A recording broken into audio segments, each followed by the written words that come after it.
Hello students, આજના લેક્ચરમાં આપણે સ્ટાર્ટ કરવા જઈ રહ્યા છીએ ચેપ્ટર નંબર 5ના ઉદાહરણ. તો સ્ટાર્ટ કરીએ ઉદાહરણ નંબર 5.1થી, જેમાં આપણને કીધું છે કે સમાન ચુંબકીય ક્ષેત્રમાં મૂકેલી ચુંબકીય સોયની ચાકમાત્રા 6.7 ગુણ્યા 10⁻² એમ્પિયર મીટર સ્ક્વેર અને જડત્વની ચાકમાત્રા I બરાબર 7.5 ગુણ્યા 10⁻6 કેજી મીટર સ્ક્વેર છે. તે 6.70 સેકન્ડમાં 10 દોલનો પૂરા કરે છે. તો ચુંબકીય ક્ષેત્રનું મૂલ્ય કેટલું હશે? ઓકે, તો આપણને જે વસ્તુ આપેલી છે આપણે નોંધી લઈએ. સૌથી પહેલાં આપણને ચુંબકીય સોયની મેગ્નેટિક ડાયપોલ મોમેન્ટ ચુંબકીય ચાકમાત્રા આપેલી છે. ચુંબકીય ચાકમાત્રાને આપણે શેના વડે દર્શાવીએ છીએ? તો ચુંબકીય ચાકમાત્રાને આપણે એમ વડે દર્શાવીએ છીએ, સ્મોલ એમ વડે. તો ચુંબકીય ચાકમાત્રાનું મૂલ્ય આપણને આપેલું છે અહીંયા 6.7 ગુણ્યા 10⁻² એમ્પિયર મીટર સ્ક્વેર. જડત્વની ચાકમાત્રા આપેલી છે. જડત્વની ચાકમાત્રાને આપણે I વડે દર્શાવીએ છીએ 7.5 ગુણ્યા 10⁻6 કેજી મીટર સ્ક્વેર છે. આ ચુંબકીય સોય ચુંબકીય ક્ષેત્રમાં 6.70 સેકન્ડની અંદર 10 દોલનો પૂરા કરે છે. તો સમય આપણને આપેલો છે 6.70 સેકન્ડ, 10 દોલનો પૂરા કરે છે. n બરાબર 10 છે. તો ચુંબકીય ક્ષેત્રનું મૂલ્ય કેટલું હશે? બી આપણને શોધવાનું કીધેલું છે. ઓકે, હવે આપણને ખબર છે કે મેગ્નેટિક ડાયપોલ મોમેન્ટ જડત્વની ચાકમાત્રા આવતું હોય એવું આ ચેપ્ટરની અંદર એક જ સૂત્ર છે, અને એ સૂત્ર છે ચુંબકીય ક્ષેત્રમાં દોલન કરતા ચુંબકના આવર્તકાળનું T=2π√I/mb. I આવતો હોય, જડત્વની ચાકમાત્રા આવતી હોય એવું એક જ સૂત્ર છે. તો સૂત્ર આપણને યાદ હોવું જોઈએ. ચુંબકીય ક્ષેત્રમાં દોલન કરતા ચુંબકનો આવર્તકાળ, દોલન કરતા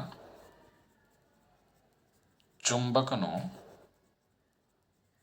આવર્તકાળ T=2π√I/mb. આપણે શોધવાના છે બીને, તો પછી બીને સૂત્રને કરતા બનાવવા પડે. તો આપણે એક કામ કરીએ, બંને બાજુ વર્ક કરી નાખીએ. તો બંને બાજુ હું વર્ક કરું તો T²4π²I/mb થશે. બીને કરતા બનાવી દઈએ તો B થશે 4π²I/mt². ઓકે, હવે જો આપણી જોડે I છે, M છે, T નથી, તો T કઈ રીતે શોધાય? તો આપણને ખબર છે સ્મોલ t શું થાય? n ઇન્ટુ કેપિટલ T થાય. તો કેપિટલ T લખાશે T/n. તો T કેટલા? 6.70 છે અને ભાગ્યા કેટલા? 10 છે. તો આવર્તકાળ આપણને કેટલો મળશે? 0.67 સેકન્ડ મળશે. ચલો, આ કિંમત આપણે અહીંયા સૂત્રોમાં મૂકી દઈએ. તો B = 4 ની કિંમત 3.14². જડત્વની ચાકમાત્રા 7.5 ગુણ્યા 10⁻6 ભાગ્યા m. મેગ્નેટિક ડાયપોલ મોમેન્ટ કેટલી આપી છે? તો મેગ્નેટિક ડાયપોલ મોમેન્ટ આપણને આપી છે 6.7 ગુણ્યા 10⁻², અને આવર્તકાળ કેટલો છે? તો આવર્તકાળ છે 0.67 અને એનો વર્ગ થઈ જશે. ઓકે દોસ્તો, ગણતરી કરીશું. ચલો, કેલ્સી લઈ લો દરેક વિદ્યાર્થી અને ગણતરી કરો. ચલો, સૌથી પહેલાં 3.14 સ્ક્વેર કરો, મલ્ટીપ્લાય બાય 4 કરો, મલ્ટીપ્લાય બાય 7.5 કરો, divide by 6.7, divide by 0.67, divide by 0.67. Okay, શું મળે છે? તો આન્સર કંઈક તમને આવો મળશે. B = 98.59 into 10⁻4 tesla. ઓકે દોસ્તો, મેં ડાયરેક્ટ જવાબ અહીંયા લખેલો છે. આ જવાબને આપણે આ રીતે પણ લખી શકીએ છીએ. B = 0.0098 tesla.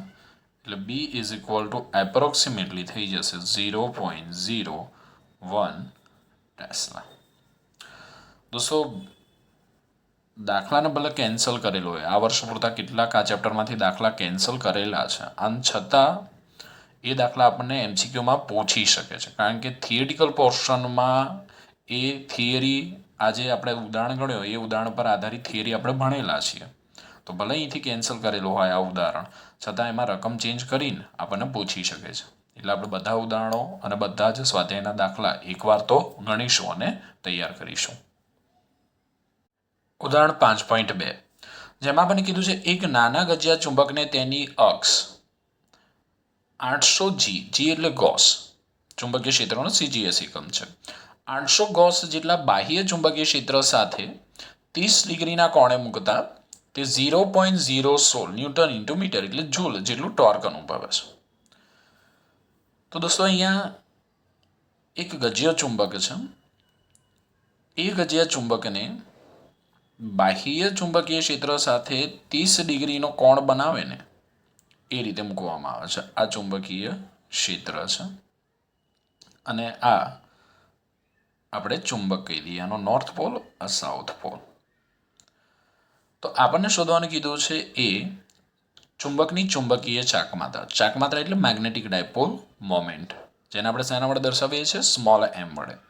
બી આપણને શોધવાનું કીધું તેને મહત્તમ સ્થાયી સ્થિતિમાંથી મહત્તમ અસ્થાયી સ્થિતિમાં લાવવા માટે કરવું પડતું કાર્ય.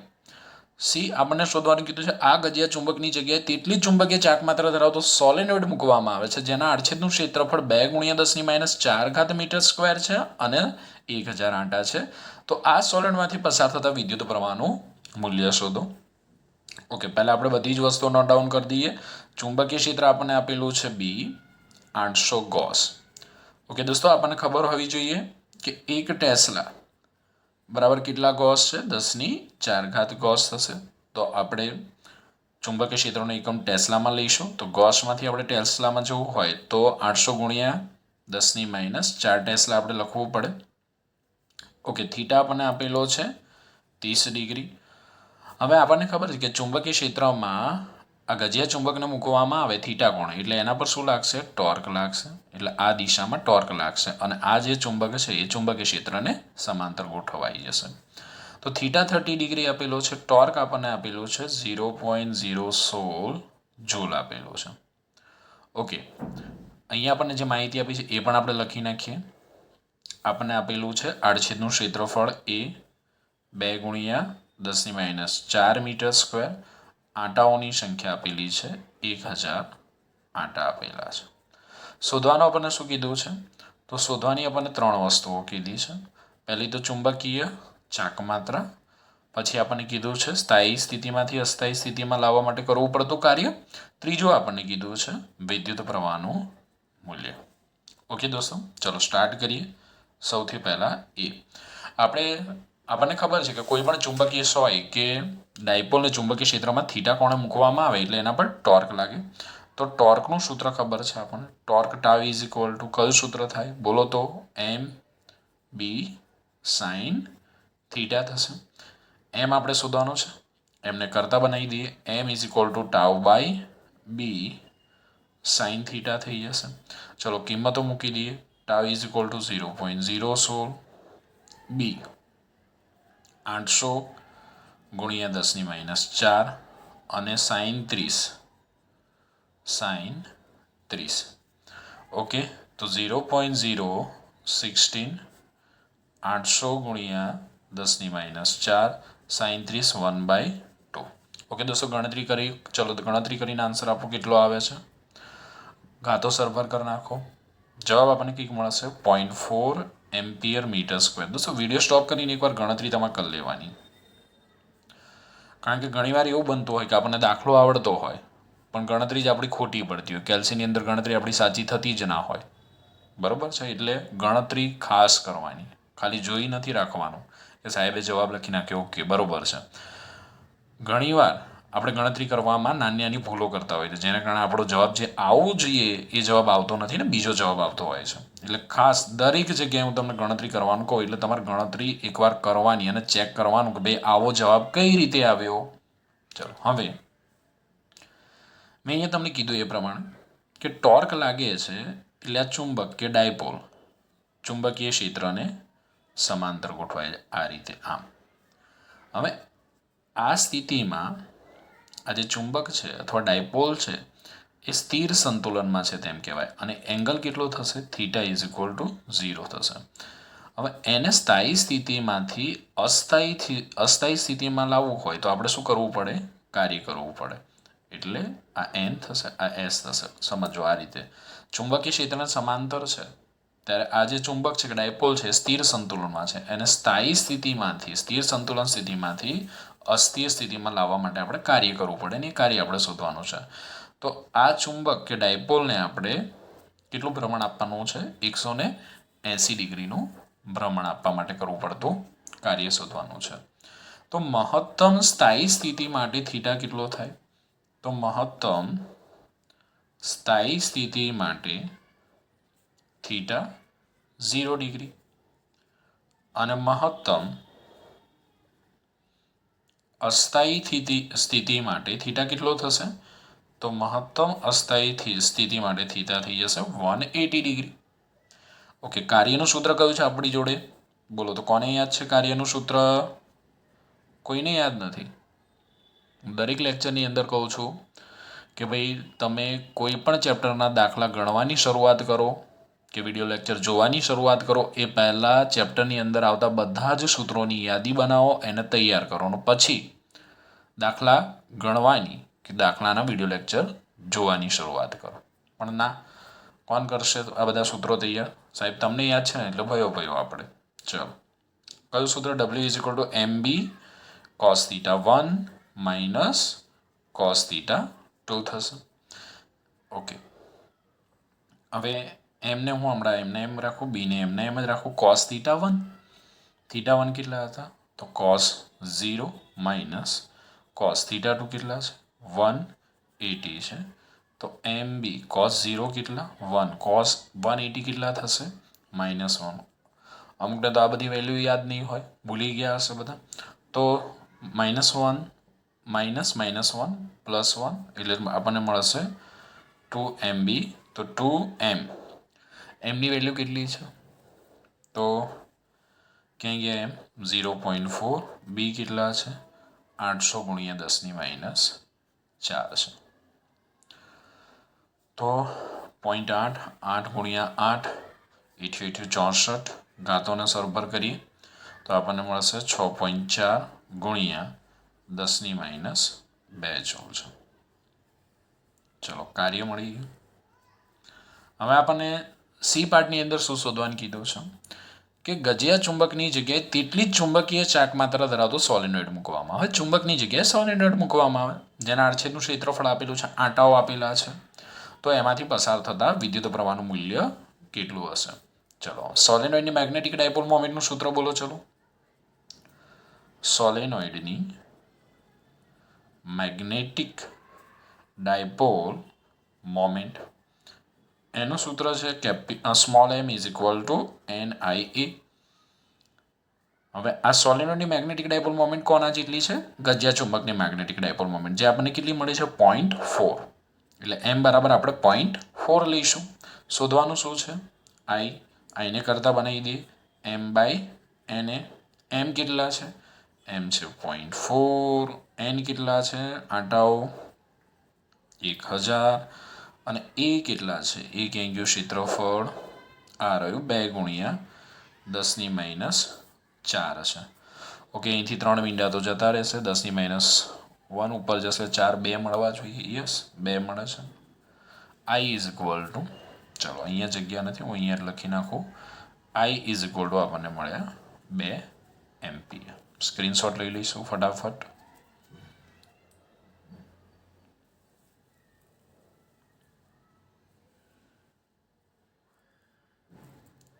ફર્સ્ટ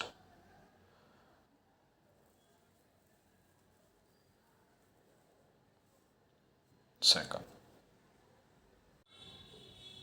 ઉદાહરણ 5.3 જેમાં આપણને અલગ અલગ ક્વેશ્ચન પૂછેલા છે ને એના આપણે આન્સર આપવાના છે. ક્વેશ્ચન એ જો ગજિયા ચુંબકના તેની લંબાઈને લંબરૂપે અને તેની લંબાઈને સમાંતર એમ 2 ભાગ કરવામાં આવે તો શું થશે. ઓકે તો મેં થિયરી ચલાવતી વખતે આ ક્વેશ્ચનની ચર્ચા કરેલી છે કે ગજિયા ચુંબક ને તેની લંબાઈને લંબ બે ભાગ કરવામાં આવે તો આપણને ખબર દરેક ટુકડો એક સ્વતંત્ર ચુંબક તરીકે વર્તે છે.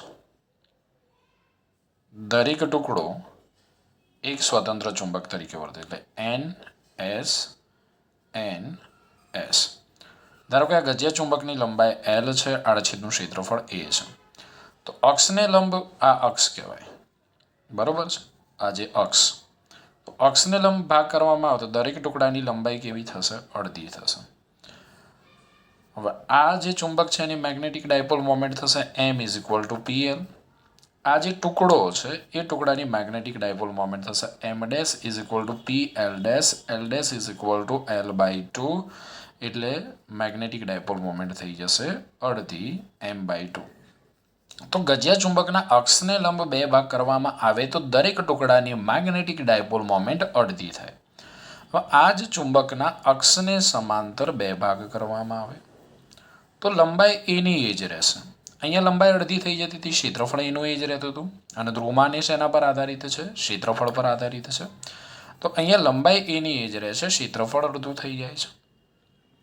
તો ધ્રુવમાનનું સૂત્ર છે P=NIA. ક્ષેત્રફળ અડધું થાય છે તો ધ્રુવમાન પણ અડધું થઈ જશે. અને મેગ્નેટિક ડાયપોલ મોમેન્ટ એ શેના પર આધારિત? તો મેગ્નેટિક ડાયપોલ મોમેન્ટ એ તો બે વસ્તુઓ પર આધારિત છે ને. કઈ બે વસ્તુઓ પર? તો M ચલે છે P અને M ચલે છે L થશે. ધ્રુવમાન P ચલે છે N ઉપર આધાર રાખે છે, P ચલે છે A ઉપર આધાર રાખે છે. અહીંયા દોસ્તો દરેક ટુકડામાં એકમ લંબાઈ દીઠ આંટાઓની સંખ્યા N પણ સમાન છે, A પણ સમાન છે. માટે આ દરેક ટુકડાનું ધ્રુવમાન કેવું છે? તો દરેક ટુકડાનું ધ્રુવમાન P' P અચળ છે, પરંતુ મેગ્નેટિક ડાયપોલ મોમેન્ટ અડધી થાય છે. હું અક્ષને સમાંતર બે ભાગ કરું, લંબાઈ એની જ રહેશે, ક્ષેત્રફળ અડધું થાય, ધ્રુવમાન અડધું થશે અને મેગ્નેટિક ડાયપોલ મોમેન્ટ પણ અડધી થશે, કારણ કે મેગ્નેટિક ડાયપોલ મોમેન્ટ આધાર રાખે છે ધ્રુવમાન પર. ઓકે દોસ્તો, અગત્યનો MCQ ઘણીવાર પૂછાયો છે પરીક્ષાની અંદર. બી ક્વેશ્ચન જોઈએ. નિયમિત ચુંબકીય ક્ષેત્રમાં રહેલી ચુંબકીય સોય ટોર્ક અનુભવે છે. ધારો કે ચુંબકીય ક્ષેત્ર આ દિશામાં છે, મેં એક ચુંબકીય સોય મૂકેલી છે, આ એનો નોર્થ પોલ છે, આ એનો સાઉથ પોલ છે. તો આપણે થિયરીની અંદર ભણીને આવ્યા કે ચુંબકીય સોયને ચુંબકીય ક્ષેત્રમાં મૂકવામાં આવે એટલે બંને ધ્રુવો પર પરસ્પર વિરુદ્ધ દિશામાં બળો લાગે છે. આ બળો સમાન મૂલ્યના અને પરસ્પર વિરુદ્ધ દિશામાં હોય છે, જેથી પરિણામી બળ શૂન્ય થાય. પરંતુ આ બંને બળોની કાર્યરેખા જુદી જુદી હોવાથી બળયુગ્મની રચના થાય, જેને પરિણામે ચુંબકીય સોય પર ટોર્ક લાગે છે. એની અંદર પૂછ્યું છે બીજો ક્વેશ્ચન, પરંતુ ઓકે, તો આપણે જવાબ આવો આપીશું કે ચુંબકીય સોયને સમાન ચુંબકીય ક્ષેત્રમાં મૂકવામાં આવે તો બંને ધ્રુવો પર લાગતા બળો સમાન મૂલ્યના પરસ્પર વિરુદ્ધ દિશામાં હોય છે, આથી પરિણામી બળ શૂન્ય થાય. આથી કોઈ પણ પ્રકારનું બળ લાગતું નથી, રેખીય સંતુલનમાં હોય છે. પરંતુ આ બળોની કાર્યરેખા જુદી જુદી હોવાથી ચુંબકીય સોય પર ટોર્ક લાગે છે. અને આપણને ખબર, જ્યારે આ સોય ચુંબકીય ક્ષેત્રના સમાંતરગત હોય ત્યારે ટોર્કનું મૂલ્ય શૂન્ય થઈ જશે. પછી જ્યારે ગજિયા ચુંબક પાસે મૂકેલી ખીલ્લી ટોર્ક ઉપરાંત આકર્ષી બળ અનુભવે છે. તો દોસ્તો અહીંયા શું થાય છે? એક ગજિયો ચુંબક છે N અને S, અને અહીંયા ધારો કે આપણે એક ખીલ્લી મૂકેલી છે. તો ગજિયા ચુંબકની નજીક કોઈ ખીલ્લી મૂકવામાં આવે તો આપણે કીધું છે કે ખીલ્લી બળે અનુભવે છે અને ટોર્કે અનુભવે છે. તો દોસ્તો ગજિયા ચુંબકના કારણે લોખંડની ખીલ્લી અનિયમિત ચુંબકીય ક્ષેત્ર ઉદ્ભવે છે. ગજિયા ચુંબકને કારણે આ જે લોખંડની ખીલ્લી છે એ લોખંડની ખીલ્લી અનિયમિત ચુંબકીય ક્ષેત્ર ઉદ્ભવે છે અને પરિણામે એની અંદર મેગ્નેટિક ડાયપોલ મોમેન્ટ પ્રેરિત થાય છે અને તેથી આ લોખંડની ખીલ્લી બળ અને ટોર્ક અનુભવે છે. આ કોના જેવું છે દોસ્તો? કે સૂકા વાળની અંદર ઘસેલા કાંસકાને, બરાબર, અથવા માથામાં ફેરવેલા કાંસકાને આપણે કાગળના ટુકડાની નજીક લઈ જઈએ તો કાગળના ટુકડા એ કાંસકા તરફ આકર્ષાય છે. એના જેવું છે કે ગજિયા ચુંબકની અંદર, ગજિયા ચુંબકની નજીક લોખંડની ખીલ્લીને લઈ જવામાં આવે તો આ લોખંડની ખીલ્લી અનિયમિત ચુંબકીય ક્ષેત્ર અનુભવે છે. અને અનિયમિત ચુંબકીય ક્ષેત્રમાં કોઈ પણ ચુંબકીય સોય કે ડાયપોલને મૂકવામાં આવે તો એના પર બળ લાગશે અને ટોર્ક લાગશે. ઓકે, આગળ જઈએ. શું દરેક ચુંબકીય સંરચનાને ઉત્તર ધ્રુવ અને દક્ષિણ ધ્રુવ હોવા જોઈએ? દરેક ચુંબકીય સંરચનાને ઉત્તર ધ્રુવ અને દક્ષિણ ધ્રુવ હોવા જોઈએ. ટોરોઇડના ચુંબકીય ક્ષેત્ર વિશે શું કહેશો? તો આપણે ના કહીશું કે ના, દરેક ચુંબકીય સંરચનાના ઉત્તર અને દક્ષિણ ધ્રુવ હોવા જરૂરી નથી. સાંભળજો ફરી, દરેક ચુંબકીય સંરચનાના ઉત્તર અને દક્ષિણ ધ્રુવ હોવા જરૂરી નથી. ટોરોઇડ કે અનંત લંબાઈના તાર માટે ઉત્તર દક્ષિણ ધ્રુવ હોતા નથી. ટોરોઇડમાં આપણે કહીએ છીએ કે ચુંબકીય ક્ષેત્ર ઉદ્ભવે છે, પરંતુ ક્યાંય આપણે ઉત્તર દક્ષિણ ધ્રુવ જોયા નથી. આથી દરેક ચુંબકીય સંરચનાના ઉત્તર અને દક્ષિણ ધ્રુવ હોવા જરૂરી નથી. આગળનું ક્વેશ્ચન જોઈએ, ડી, જેમાં પણ કીધું છે કે બે એક સરખા લોખંડના ટુકડાઓ એ અને બી આપેલા છે, જેમાંથી કોઈ એક ચોક્કસપણે ચુંબકિત કરેલો હોવાનું જ્ઞાત છે. આપણે જાણતા નથી કે તે કયો છે. બે સળિયા છે એ અને બી, એમાંથી એક સળિયો ચુંબકત્વ ધરાવે છે. કયો સળિયો ચુંબકત્વ ધરાવે છે આપણને ખબર નથી. બંને ચુંબકિત કરેલા છે કે નહીં તે તમે કેવી રીતે નક્કી કરી શકશો? આગળ આપણે પૂછ્યું છે જો એક જ ચુંબકિત કરેલ હોય તો કેવી રીતે કહી શકાય કે તે કયો છે? જો આ બેમાંથી એક જ સળિયો ચુંબકત્વ ધરાવતો હોય તો આપણે કઈ રીતે નક્કી કરી શકાય કે એ સળિયો કયો છે? ફક્ત આપણને હિન્ટ આપી છે કે ફક્ત આ ટુકડાઓ એ અને બી સિવાય બીજા કશાયનો ઉપયોગ કરવાનો નથી. જો દોસ્તો સિમ્પલ છે. જો આ બંને સળિયાઓ ચુંબકત્વ ધરાવતા હશે તો તેમના છેડાઓને એકબીજાની નજીક લાવતી વખતે કાં તો તેઓ એકબીજાને અપાકર્ષે કાં તો એકબીજાને આકર્ષે. જો બેમાંથી એક પણ સળિયો ચુંબકત્વ ધરાવતો નહીં હોય તો આવું આકર્ષણ કે અપાકર્ષણ થશે નહીં.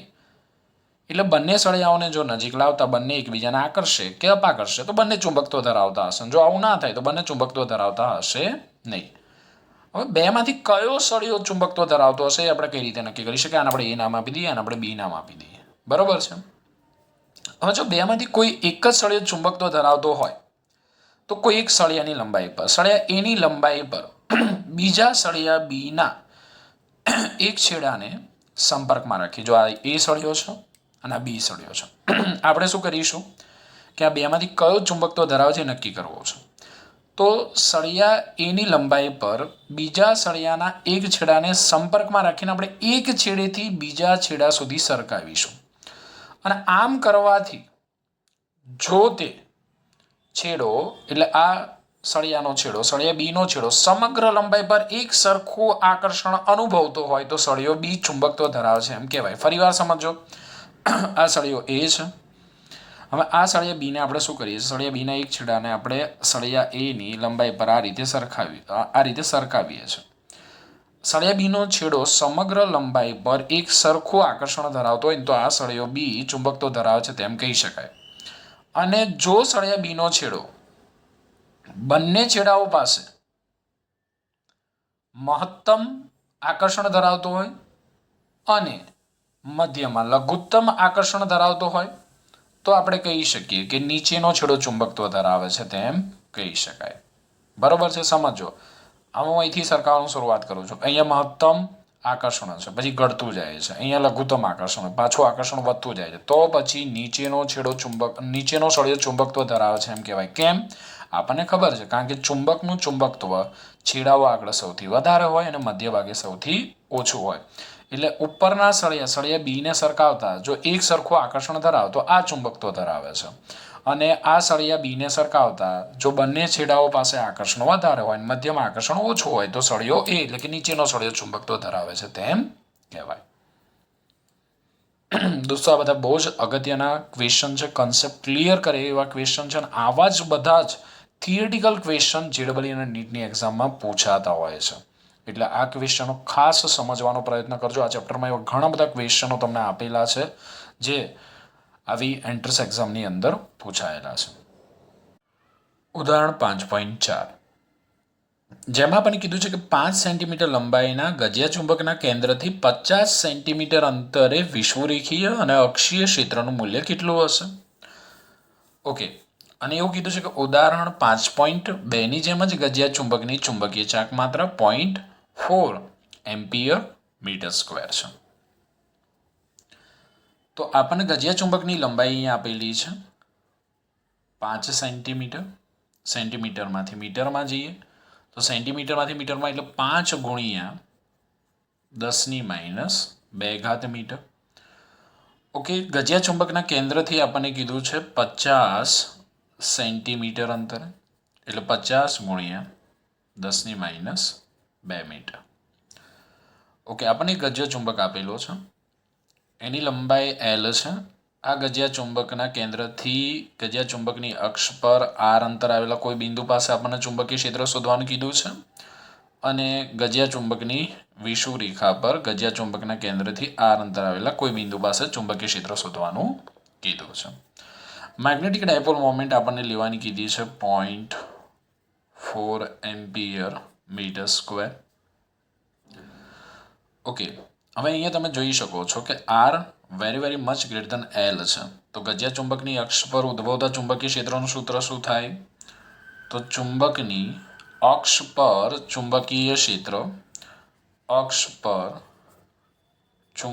ક્ષેત્રનું સૂત્ર લખવું હોય આપણે, તો અક્ષ પર ચુંબકીય ક્ષેત્રનું સૂત્ર BA વડે દર્શાવું છું. એ એટલે અક્ષીસ. કયું સૂત્ર છે બોલો તો? μ0/4π2m બાય શું થશે? r3. μ0/4π2m બાય r3, કારણ કે અહીંયા R very much greater than L છે. ઓકે, કિંમતો મૂકી દઈએ અહીંયા આપણે. તો μ0/4π કેટલા થશે? તો μ0/4π 10⁻7 to m.40, અને R નો ક્યુબ, R આપેલા છે 50 ગુણ્યા 10⁻2 વર્ગ થશે. ઓકે દોસ્તો, ગણતરી કરો, જાતે જ કરવાની તમારા લોકોએ. ચલો, મારે કેલ્સી ગોતવું પડશે, જોઈ લો. ચલો, હું ડાયરેક્ટ આન્સર લખું છું, અહીંયા ગણતરી કરી શકો તમે, ઇઝી છે. BA ઇઝ ઇક્વલ ટુ, ગણતરી કરવી હોય તો અહીંયા 2 × 0.40 કરશો એટલે તમને 0.80 મળશે, ગુણ્યા 10⁻7 મળશે, અને આને આપણે કરી નાખીએ 5 ગુણ્યા 10⁻1, બરોબર છે. સોરી, ક્યુબ કરવાનો છે આપણે, ક્યુબ, એટલે 5નો ક્યુબ થશે 125 ગુણ્યા 10⁻1 એટલે 10⁻3 થઈ જશે, બરોબર છે.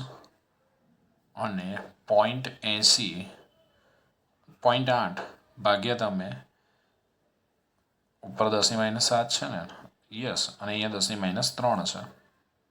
ઓકે, ભાગાકાર કરશો અને ઘાતોને સોલ્વ કરશો તો તમને કંઈક આવું મળશે. તમે આ રીતે પણ કરી શકો, 0.80 ગુણ્યા 10⁻7 ડિવાઈડ બાય 0.125, આ તમને મળશે 6.4 10⁻7 ટેસ્લા.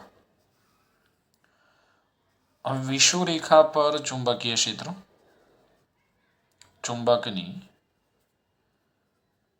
વિષુવરેખા પર ચુંબકીય ક્ષેત્ર, બોલો કયું સૂત્ર છે?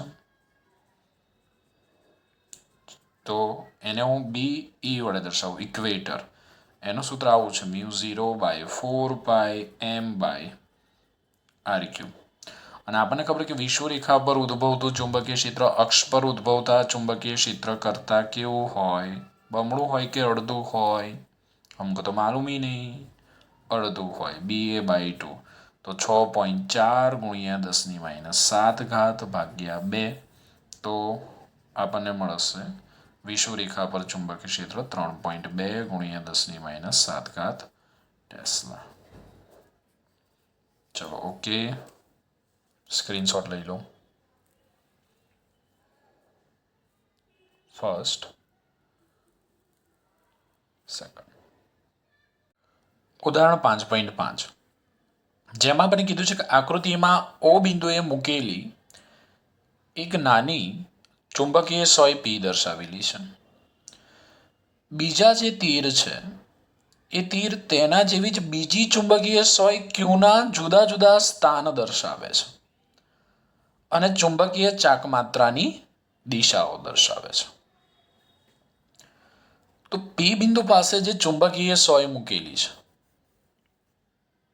એની દિશા ઉપરની તરફ છે, જે આપણને ચુંબકીય ચાકમાત્રાની દિશા બતાવે છે. ચુંબકીય ચાકમાત્રા, મેગ્નેટિક ડાયપોલ મોમેન્ટની દિશા કઈ થાય? S થી N થાય. અહીંયા એક ચુંબકીય સોય મૂકેલી છે અને આ ચુંબકીય સોયની દિશા ઉપરની તરફ છે, મેગ્નેટિક ડાયપોલ મોમેન્ટની દિશા બતાવે છે. એટલે આ ચુંબકીય સોયનો નોર્થ પોલ થશે અને સાઉથ પોલ થશે. હવે આપણને ખબર છે કે ઉત્તર ધ્રુવમાંથી ક્ષેત્રરેખાઓ બહાર આવશે, એટલે આ રીતે ચુંબકીય ક્ષેત્રરેખાઓ બહાર આવશે અને દક્ષિણ ધ્રુવમાં દાખલ થશે આ રીતે. ઓકે, હવે બીજા આપણને તીર બતાવેલા જે ચુંબકીય સોય ક્યુના આપણને સ્થાન બતાવે છે. તો અહીંયા એક સોય છે Q1. ઓકે, બીજી અહીંયા એક સોય છે Q2, જે આપણને શેની દિશા બતાવે છે? મેગ્નેટિક ડાયપોલ મોમેન્ટની દિશા દર્શાવે છે. અહીંયા એક સોય છે Q4, એની દિશા આમ થઈ. અહીંયા એક સોય છે Q5, એની દિશા ઉપરની તરફ છે, મેગ્નેટિક ડાયપોલ મોમેન્ટ. પછી અહીંયા એક સોય છે Q3, જેની દિશા નીચેની તરફ છે. અહીંયા એક સોય છે Q6, જેની દિશા ઉપરની તરફ આ રીતે છે. આપણને સવાલો પૂછ્યા છે, કઈ ગોઠવણીમાં તંત્ર સંતુલનમાં નથી, કઈ ગોઠવણીમાં તંત્ર સ્થાયી અને અસ્થાયી સંતુલનમાં છે, અને ત્રીજો ક્વેશ્ચન પૂછેલો છે કે દર્શાવેલી બધી ગોઠવણીમાંથી લઘુત્તમ સ્થિતિ ઉર્જાને અનુરૂપ કઈ ગોઠવણી છે. ઓકે દોસ્તો, તો આ પ્રશ્નનો જવાબ આપણે કઈ રીતે આપી શકીએ?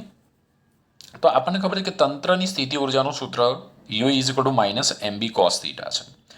જો M અને B એકબીજાને સમાંતર હોય, મેગ્નેટિક ડાયપોલ મોમેન્ટ અને ચુંબકીય ક્ષેત્ર B બંને જો એકબીજાને સમાંતર હોય તો θ 0 થાય, અને આ સ્થિતિમાં તંત્રની સ્થિતિ ઉર્જા કેવી બને? લઘુત્તમ બને. જો કોઈ ચુંબકીય સોયને ચુંબકીય ક્ષેત્રમાં મૂકવામાં આવે અને ચુંબકીય સોય એ ચુંબકીય ક્ષેત્રના સમાંતર હોય તો θ 0 થાય અને તંત્રની સ્થિતિ ઉર્જા લઘુત્તમ બને. અને આપણને ખબર, કોઈ પણ તંત્ર લઘુત્તમ સ્થિતિ ઉર્જાવાળી સ્થિતિમાં રહેવાનો પ્રયત્ન કરે છે.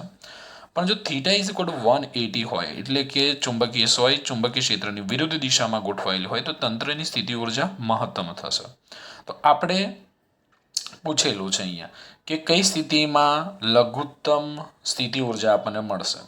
તો લઘુત્તમ સ્થિતિ ઉર્જા કઈ સ્થિતિમાં મળશે? જો M અને B એકબીજાને સમાંતર હોય તો તંત્રની સ્થિતિ ઉર્જા કેવી બનશે?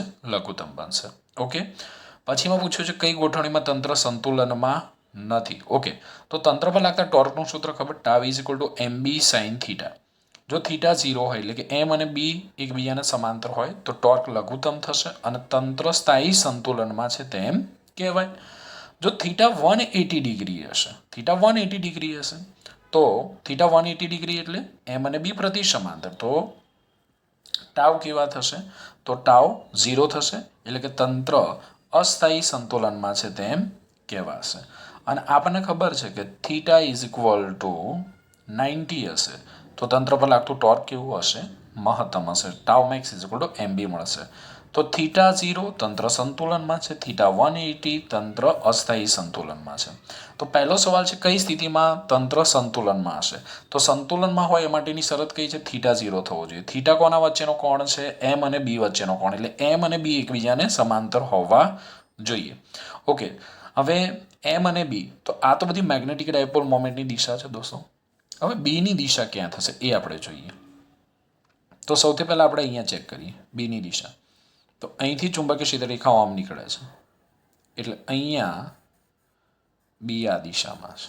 ઓકે, તો Q1 માટે θ કેટલા થઈ ગયા? 90 ડિગ્રી થઈ ગયા. PQ1 માટે θ કેટલા થઈ ગયા? 90 ડિગ્રી થઈ ગયા. હવે આના માટે વાત કરીએ તો અહીંયા આ જ પરિસ્થિતિ છે, બરોબર છે.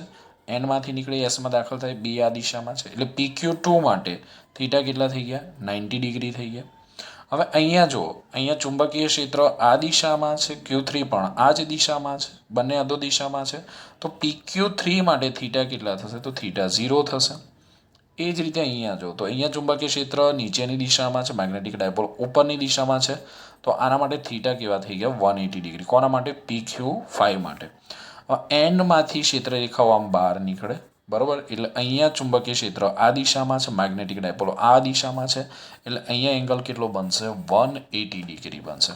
અહીંથી ચુંબકીય ક્ષેત્રરેખાઓ અંદર દાખલ થાય, એટલે B અંદરની દિશામાં હશે, તો B અને M એક જ દિશામાં છે, તો અહીંયા θ કેટલો થશે? 0 થશે. ઓકે, તો પહેલો જવાબ આપીએ કે કઈ ગોઠવણીમાં તંત્ર સંતુલનમાં છે? તો θ 0 હોય એવા કેસ કયા છે?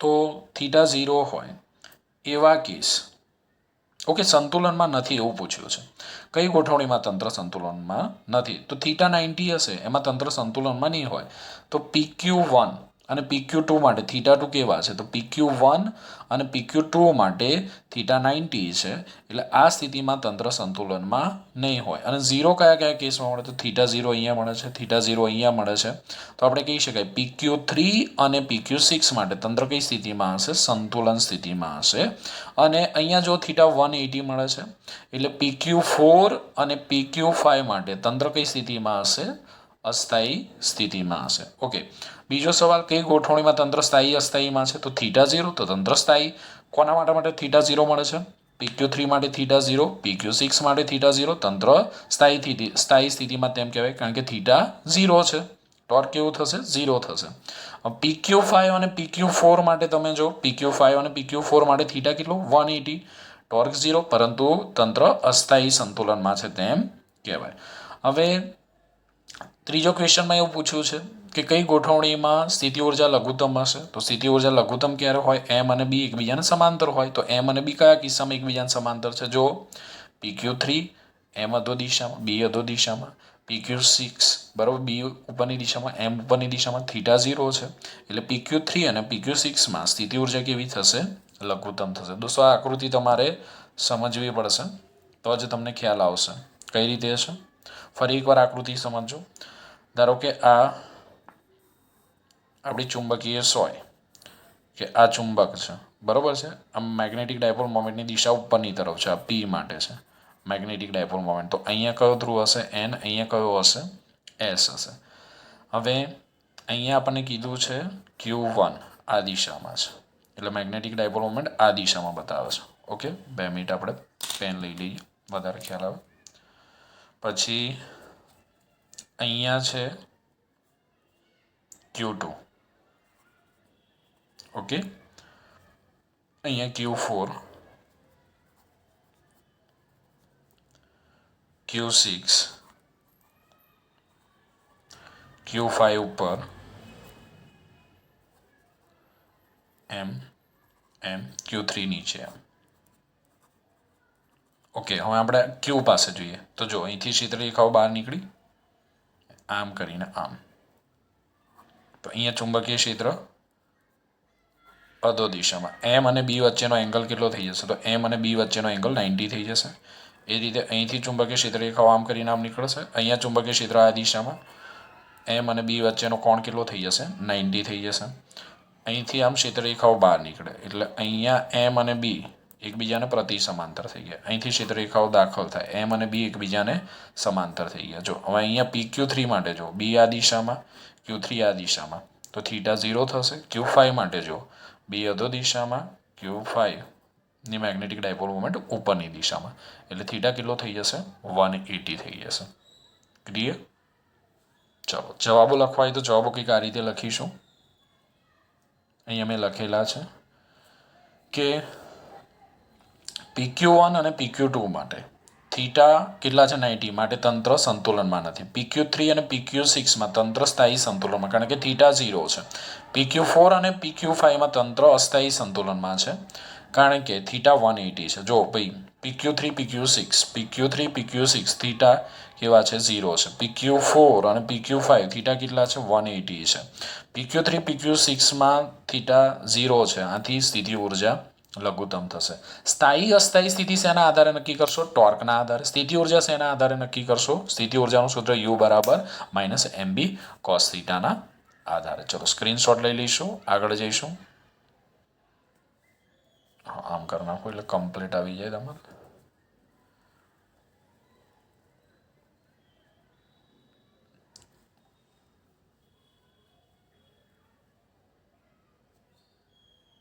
ઉદાહરણ 5.6 જેમાં આપણને ચુંબકીય ક્ષેત્ર રેખાઓ દર્શાવતી કેટલીક આકૃતિઓ આપેલી છે અને એ આકૃતિઓમાં કેટલીક આકૃતિઓ ખોટી આપેલી છે અને કેટલીક આકૃતિઓ સાચી આપેલી છે તો કઈ આકૃતિ ખોટી છે અને કઈ આકૃતિ સાચી છે તે આપણે આકૃતિઓના આધારે નક્કી કરવાનું છે અને જે આકૃતિ ખોટી છે એ આકૃતિમાં શું ખોટું છે તે આપણે જણાવવાનું છે આ ઉપરાંત કેટલીક આકૃતિઓ સ્થિત વિદ્યુત ક્ષેત્ર રેખાઓ પણ દર્શાવે છે અને તે કઈ આકૃતિઓ છે એ પર આપણે શોધી કાઢવાની છે. તો પહેલી આકૃતિ આપણને કંઈક આવી આપેલી છે. આપણને એક તાર આપેલો છે અને તારની આજુબાજુ આવી ક્ષેત્ર રેખાઓ દર્શાવેલી છે. તો પહેલું તો આપણને ક્લિયર હોવું જોઈએ કે ગજિયા ચુંબક કે સોલેનોઇડ વડે મળતી ચુંબકીય ક્ષેત્ર રેખાઓ બંધ ગાળો રચે છે. ગજિયા ચુંબક કે સોલેનોઇડ વડે મળતી ચુંબકીય ક્ષેત્ર રેખાઓ બંધ ગાળો રચે છે અને ચુંબકીય ક્ષેત્ર રેખાઓનો આકાર કેવો હોય છે એ આપણે ચેપ્ટરની શરૂઆતની અંદર ભણીને આવ્યા છે. આ ઉપરાંત કોઈ વિદ્યુત પ્રવાહ ધારિત જો તાર હોય તો તારની આજુબાજુ ચુંબકીય ક્ષેત્ર રેખાઓ વર્તુળાકાર હોય છે. કોઈ તાર હોય તારમાંથી વિદ્યુત પ્રવાહ પસાર થતો હોય તો તારની આજુબાજુ ચુંબકીય ક્ષેત્ર રેખાઓ કેવી હોય છે? વર્તુળાકાર હોય છે. જો આ કોઈ તાર હોય તો તારની આજુબાજુ ચુંબકીય ક્ષેત્ર રેખાઓ કેવી હોવી જોઈએ? વર્તુળાકાર વીંટળાયેલી હોવી જોઈએ. હા, આવું તો કંઈ છે જ નહીં. તો આપેલ આકૃતિ આપણને ખોટી હોય એવું લાગે છે. તો શું ખોટું છે એ આપણે જણાવીએ. તો ચુંબકીય ક્ષેત્ર રેખાઓ ક્યારેય બિંદુવત ઉદ્ગમમાંથી નીકળતી ન હોય. ભાઈ, આપણને ખબર કે ચુંબકનો એકલો અતૂટો ધ્રુવ અસ્તિત્વ ધરાવતો નથી. કોઈ સિંગલ ચાર્જ હોય, પોઝિટિવ ચાર્જ, તો એમાંથી આ રીતે ક્ષેત્ર રેખાઓ નીકળતી હોય. પણ ચુંબકનો કોઈ પણ સ્વતંત્ર ધ્રુવ અસ્તિત્વ ધરાવતો જ નથી. એટલે ચુંબકીય ક્ષેત્ર રેખાઓ તો બિંદુવત ઉદ્ગમમાંથી નીકળતી હોય જ નહીં. તો આ આકૃતિ શેના માટેની છે? તો આ જે આકૃતિની અંદર ક્ષેત્ર રેખાઓ દર્શાવેલી છે એ અનંત લંબાઈના વિદ્યુત ભારિત તારનું વિદ્યુત ક્ષેત્ર દર્શાવે છે. ચેપ્ટર નંબર 1 ની અંદર ભણીને આવ્યા. ઓકે, કે અનંત લંબાઈના તાર વડે ઉદ્ભવતું વિદ્યુત ક્ષેત્ર કેવું હોય છે? ત્રિજ્યાવર્તી હોય છે. તો આ આકૃતિની અંદર દર્શાવેલી ક્ષેત્ર રેખાઓ અનંત લંબાઈના તાર વડે ઉદ્ભવતું વિદ્યુત ક્ષેત્ર દર્શાવે છે. અને જો ચુંબકીય ક્ષેત્ર રેખા હોય તો મેં તમને કીધું કે ચુંબકીય ક્ષેત્ર રેખાઓ તારની આસપાસ તારને કેન્દ્ર ગણીને વર્તુળાકાર હોય. ભાઈ, આ રીતે હોય ને, તારની આજુબાજુ તો ચુંબકીય ક્ષેત્ર રેખાઓ આ રીતે વર્તુળાકાર હોય. એટલે આકૃતિ ખોટી છે. ભાઈ, બીજી આકૃતિ આપણને કંઈક આવી આપી છે. મુક્ત અવકાશમાં ક્ષેત્ર રેખાઓ આમ જાય છે, આમ જાય છે, આમ જાય છે, આમ જાય છે અને પછી અહીંયા કંઈક બંધ ગાળા રચે છે. આપણે પહેલા ચુંબકીય ક્ષેત્ર રેખાઓના સંદર્ભમાં જવાબ આપવાનો છે. ભાઈ, તો અહીંયા તો તમે જોઈ શકો ચુંબકીય ક્ષેત્ર રેખાઓ હોય કે વિદ્યુત ક્ષેત્ર રેખા હોય, ગમે તે એકબીજાને ક્યારેય છેદે નહીં. અહીંયા તો ક્ષેત્ર રેખાઓ એકબીજાને છેદે છે. તો આકૃતિ પણ કેવી થશે? ખોટી થશે. કારણ કે ક્ષેત્ર રેખાઓ ક્યારેય એકબીજાને છેદતી નથી. છેદે તો છેદન બિંદુ પાસે બે સ્પર્શકો મળે, જે આપેલ બિંદુ પાસે જે તે ક્ષેત્રની બે દિશાઓ દર્શાવે, જે શક્ય નથી. એટલે આપેલ આકૃતિ પણ ખોટી થશે. તો જવાબ આપણે લખીશું કે ચુંબકીય ક્ષેત્ર રેખાઓ એકબીજાને છેદતી નથી. હવે સ્થિત ચુંબકીય ક્ષેત્ર રેખાઓ મુક્ત અવકાશની આસપાસ ક્યારેય બંધ ગાળા રચે નહીં. ભાઈ, સોલેનોઇડ અને ચુંબકીય ક્ષેત્ર રેખાઓ વડે મળતી સોલેનોઇડ અને ચુંબક વડે મળતી ક્ષેત્ર રેખાઓ બંધ ગાળા રચે, પરંતુ સ્થિત ચુંબકીય ક્ષેત્ર રેખાઓ મુક્ત અવકાશમાં ક્યારેય આ પ્રકારના બંધ ગાળા રચે નહીં. અને બંધ ગાળો રચતી સ્થિત ચુંબકીય ક્ષેત્ર રેખા વિદ્યુત પ્રવાહ પસાર થતો હોય તેવા કોઈ પણ વિસ્તારને ઘેરતી હોવી જોઈએ. તો મેં તમને કીધું કે ચુંબકીય ક્ષેત્ર રેખાઓ બંધ ગાળો રચે એવી ક્યારે મળે? તો જ્યારે કોઈ તારમાંથી પ્રવાહ પસાર થતો હોય તો તારની આજુબાજુ ચુંબકીય ક્ષેત્ર રેખાઓ બંધ ગાળો રચે છે. આ રીતે આપણે વિચારી શકાય, આમ બંધ ગાળો રચે છે આ રીતે. પરંતુ મુક્ત અવકાશની આસપાસ આ રીતે ચુંબકીય ક્ષેત્ર રેખાઓ બંધ ગાળો રચતી નથી. ઓકે, અને આ પણ ખબર છે કે વિદ્યુત ક્ષેત્ર રેખાઓ ક્યારેય બંધ ગાળો રચતી નથી. તો આપેલ બંને આકૃતિઓ કેવી છે? ખોટી છે. ત્રીજી આકૃતિ આપણે જોઈએ, જેમાં આપણને એક ટોરોઇડ આપેલો છે અને ટોરોઇડ વડે ઉદ્ભવતી ચુંબકીય ક્ષેત્ર રેખાઓ અહીંયા દર્શાવેલી છે. તો ચુંબકીય ક્ષેત્ર રેખાઓની આપેલી આકૃતિ શું છે? તો ચુંબકીય ક્ષેત્ર રેખાઓની સંપૂર્ણપણે ટોરોઇડમાં સમાયેલી છે. ચુંબકીય ક્ષેત્ર રેખાઓ જે બતાવેલી છે સંપૂર્ણપણે ટોરોઇડમાં સમાયેલી છે અને ચુંબકીય ક્ષેત્ર રેખાઓ બંધ ગાળા રચે છે. કારણ કે દરેક ગાળો વિદ્યુત પ્રવાહધારિત વિસ્તારને ઘેરે છે. માટે આ જે આકૃતિ ટોરોઇડ માટે બતાવી છે, ટોરોઇડની આજુબાજુ જે ચુંબકીય ક્ષેત્ર રેખાઓ દર્શાવી છે, પરફેક્ટ છે. માટે આપેલ આકૃતિ કેવી છે? સાચી છે. ચલો આગળ જઈએ. તો આગળ આવી ગઈ બધી જ આકૃતિ. હજી એક બાકી રહેશે, પછી આપણે જોઈએ. આ સોલેનોઇડની અંદર ઉદ્ભવતી આપણને ચુંબકીય ક્ષેત્ર રેખા બતાવી છે આ રીતે. આમ તો આપણને ખબર છે ભાઈ કે ગજિયા ચુંબક કે સોલેનોઇડની અંદર ઉદ્ભવતી ચુંબકીય ક્ષેત્રરેખાઓ આ રીતે બંધગાળા રચે છે. આવી હોય ચુંબકીય ક્ષેત્રરેખાઓ સોલેનોઇડ અને ગજિયા ચુંબકની અંદર. ક્યારેય ચુંબકીય ક્ષેત્રરેખાઓ એકબીજાને સમાંતર ના હોય. ભાઈ આ રહી આકૃતિ ચુંબકીય ક્ષેત્રરેખાઓની. તો આપેલ આકૃતિમાં સોલેનોઇડ વળી જે ઉદ્ભવતી ચુંબકીય ક્ષેત્રરેખાઓ બતાવી છે એ આપેલ આકૃતિ માટે કેવી થશે? ખોટી થશે. કારણ કે સોલેનોઇડ કે ગજિયા ચુંબકની અંદર ઉદ્ભવતી ચુંબકીય ક્ષેત્રરેખાઓ મેં અહીંયા તમને બતાવી છે એ પ્રમાણે હોય છે. એટલે ક્ષેત્રરેખાઓ સોલેનોઇડ વડે ઉદ્ભવતી ક્ષેત્રરેખાઓ ક્યારેય જે આકૃતિમાં બતાવી છે એ પ્રમાણે સમાંતર હોય નહીં. બંને છેડા પાસે તમે જો ક્ષેત્રરેખાઓ વળતી હોવી જોઈએ અને અંત ભાગમાં ભેગી થઈને બંધગાળો રચતી હોવી જોઈએ.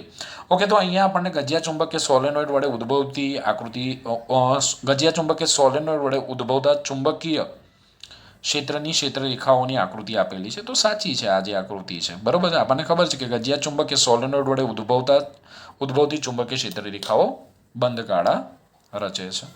ચલો આગળ જઈએ. 2 જ મિનિટ દોસ્તો, થોડુંક સેટિંગ કરવું પડશે. યસ, ચલો દેખી ગઈ આકૃતિ. હવે આ જે આપણને આકૃતિ આપેલી છે સાચી છે કે ખોટી એ નક્કી કરવાની છે. તો અહીંયા જે છે એ અહીંયા 2 જ મિનિટ થોડુંક સેટિંગ કરી દો એટલે તકલીફ ના પડે આપણને. યસ, હવે આપણને દેખાઈ જશે.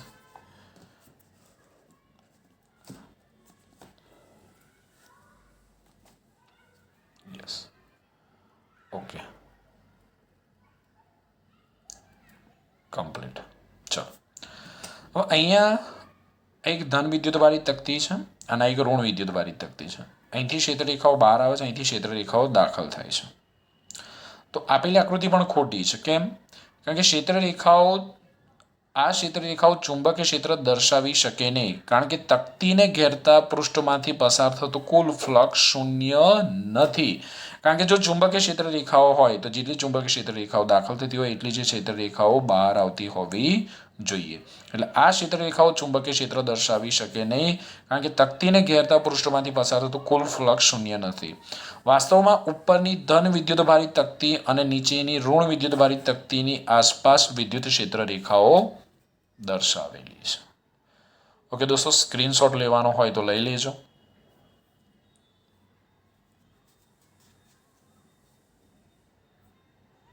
ચલો આગળની આકૃતિ જોઈએ, જેમાં આપણને 2 ધ્રુવો આપેલા છે N અને S.